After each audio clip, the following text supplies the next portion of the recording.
Hi guys, welcome back to another video. So today, punta tayo sa Tagaytay and sinundo na ako kasi kakain kami doon ng tanghalian.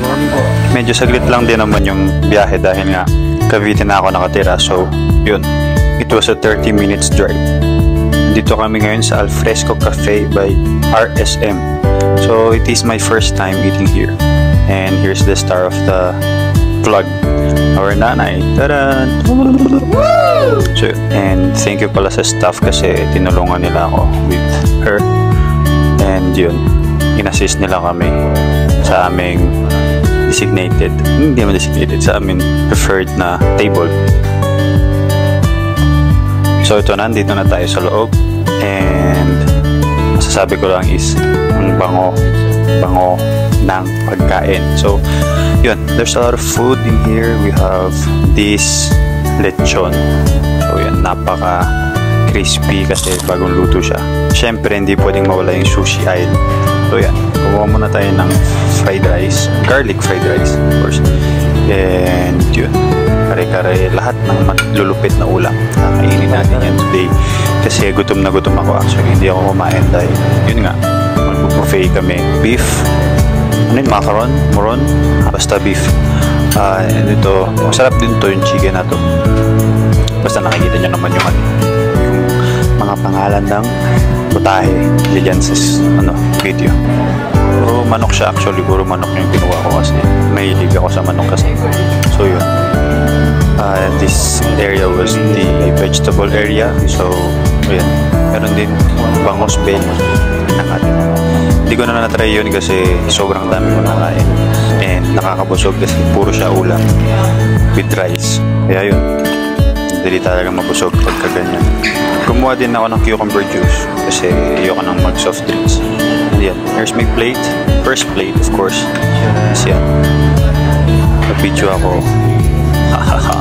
Sabi ko si nanay, nauna nang kumain si nanay, hayaan nyo muna kaming kumain ng maayos. And yeah,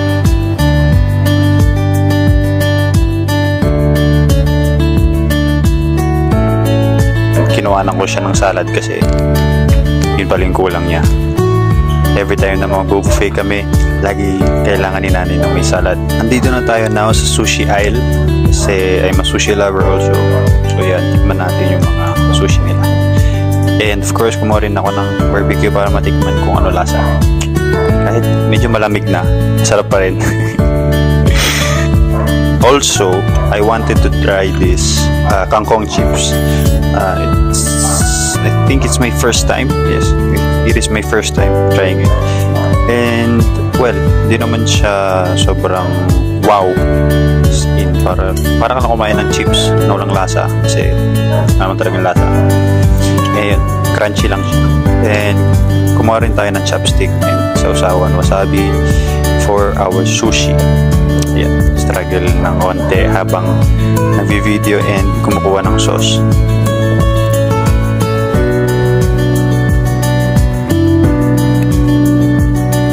So yan, here's my plate. I'm back sa table para kumain. Tignan natin. Actually napakasarap.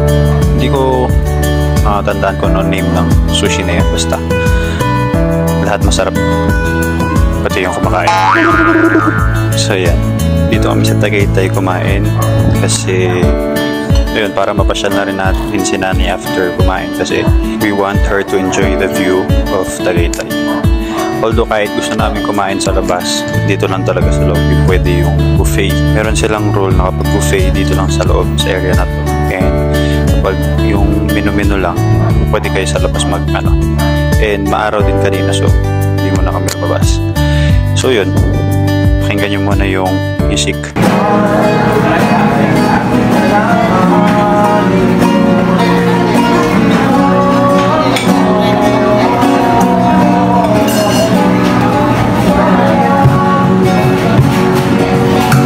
Matapos kaming haranahan ng mga musikero, nagutom muli ako and it's dessert time. Of course, hindi natin palalampasin mga dessert. So I ordered that cheesecake, leche flan, and blueberry cheesecake. So yun, may three top favorite pagdating sa desserts. And also, I wanted to try the coffee jelly kahit di naman ako coffee lover. So yun yung mga naging choices ko pagdating sa dessert. Kasi yun, kinuha ko lang yung kaya kong maubos kasi ayoko magsayang ng food. Don't waste food, guys, pagdating sa mga buffet, okay?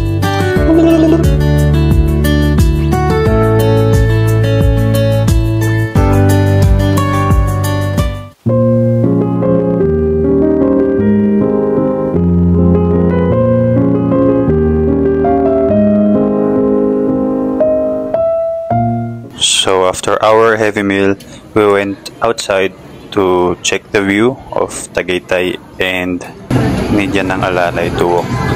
So ito na yung speed version ng walk namin ni nanay. Kaya kitang-kita niya naman, guys, ang bilis niya maglakad dyan.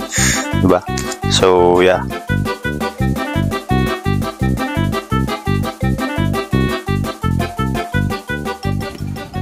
Napagod siya sa paglalakad namin. So here's the view of the restaurant sa Alfresco. And napakaganda ng view, guys. If you want to go here and enjoy your meal with your family and friends, just check this place out. Kitang-kita yung ganda ng Taal. We were enjoying the view and yun, nag-video, nag-picture lang kami kasi minsan lang talaga lumabas. Ganda ng view. Ito yun. And sa ganitong galaan lang masaya si nanay. Sa may mga view, ganyan. So yung view na nakikita lang ni nanay is yung mukha ko always. Although hindi naman nakakasawa, para hindi siya magsawa, di ba? Papakita natin sa kanya yung ibang uri ng view na hindi man ganun ka pogi or ka joke lang. Sana na mapupunta to. So yun, we walked her again and after namin mag-picture, wala lang, muna kami, tumambay lang kami a little bit here sa labas.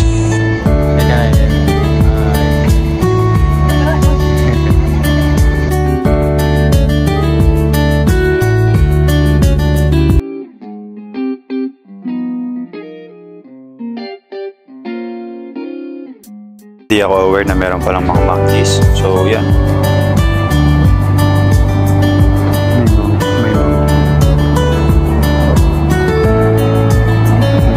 Mag-chill. Pinakatok. It's time to go home. And we were just waiting for our aesthetic clips muna tayo. Okay.